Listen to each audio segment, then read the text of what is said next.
Babasaheb Dahihande YouTube चॅनलमध्ये आपलं स्वागत आहे. काल आपण या पपईचा व्हिडिओ टाकला होता. तर हे शेतकऱ्याचं किती नुकसान झालं आहे बघा. काल आपण त्या व्हिडिओच्या माध्यमातून हे दाखवलेलं आहे. आणि आज या पपईमध्ये रोटा चालू आहे. पहा समोर तुम्हाला जे ट्रॅक्टर दिसत असेल बघा. शेतकऱ्याने आज रोटा चालू केलेला आहे. याचं कारण काय तर या पपईला कुठेही मार्केट नाही सापडलं. 1 आणि 2 रुपये किलो जर आज शेतकऱ्याच्या शेतामधून जर माल जाता असेल तर शेतकरी माल ठेवू शकत नाही. त्याचा लावणीपासून तर हार्वेस्टिंगपर्यंत येणारा खर्च शेतकऱ्याला खरंच परवडत असेल का?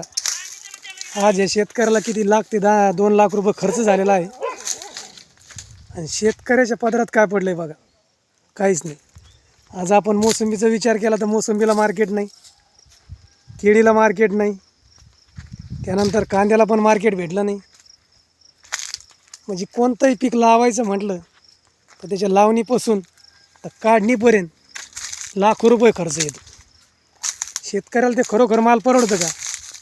सरकार म्हणतं आम्ही मालाला हमी भाव देतो. तुम्ही कोणताही मालाला हमी भाव देत नाही. तुम्ही जर हमी भाव दिला असता तर आज या शेतकऱ्याने या पपईमध्ये रोटा फिरवला नसता. शेतकऱ्याचं किती नुकसान होतं आहे. आणि सरकार म्हणतं आहे की शेतकरी आत्महत्या करतो. शेतकरी आत्महत्या करत नाही तर त्याला आत्महत्या करायची वेळ येते.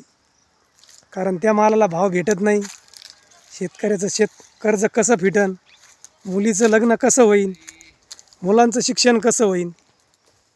असं जर माल निघत असेल, असं जर मालाला भाव भेटत असेल तर खरोखरच शेतकरी पुढं जाईन का? शेतकरी कसला पुढं जातो आहे? पुढं जाण्याचं नाही तर ते येण्याच्या मार्गावर आहे. आता हे ट्रॅक्टर बघा तुम्ही. ट्रॅक्टर आज शेतकरी वैतागून मार्केट न सापडल्यामुळं आज ट्रॅक्टर चालू आहे. परेशान झालेला आहे, हातबल झालेला आहे शेतकरी.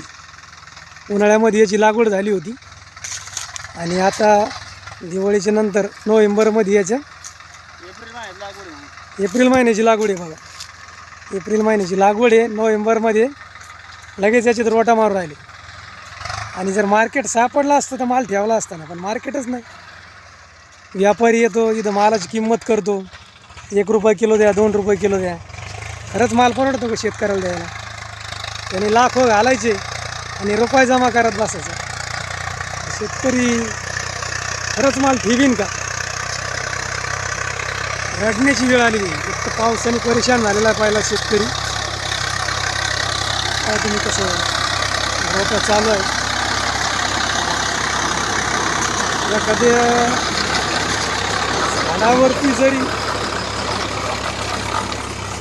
पाय पडला तर शेतकऱ्याचा जीव तळमळतो. किंवा एखाद्या जनावरांनी ते झाड खाल्लं, किंवा एखादं खुरपणीमध्ये ते झाड मोडलं तर शेतकऱ्याचा आत्महत्या होतं. पण आज त्याचं जे झाडावरती रोटा चालू आहे 8 ते 9 महिन्याच्या पिकामध्ये, तर त्याचा जीव कसा तळमळत असेल हे फक्त त्या शेतकऱ्यालाच त्याच्या व्यथा मिळते. कोण समजून घेतं? दुसरं कोणी नाही. शेतमालाला सरकारने भाव चांगला द्यावा ही माझी आज या व्हिडिओच्या माध्यमातून विनंती आहे. तुम्ही भाव दिला तरच शेतकऱ्याला पुढचे माल लावा वाटेल, नंतर माल लावण्याची इच्छा तर काही होत नाही. म्हणजे आपण आता या शेतकऱ्याला विचारू बघा. काय शेतकऱ्याचे सगळे हालत आहे. काय सांगू शकतो तुम्ही आज या माल कशाबद्दल हार्वेस्टिंग हे चालू आहे तुमचं? काय त्याला भावच नाही, काहीच नाही. हार्वेस्टिंग एकदा पण झालं नाही का? झाली 3 रुपयाने. पहा शेतकऱ्याचं म्हणणं असं आहे की 3 रुपयाने याचं हार्वेस्टिंग झालेलं आहे. पण त्यानंतर याला मार्केट काय भेटू नाही राहिल्यामुळं याने याची कटिंग चालवली. पहा. बाकी जय हिंद, जय महाराष्ट्र.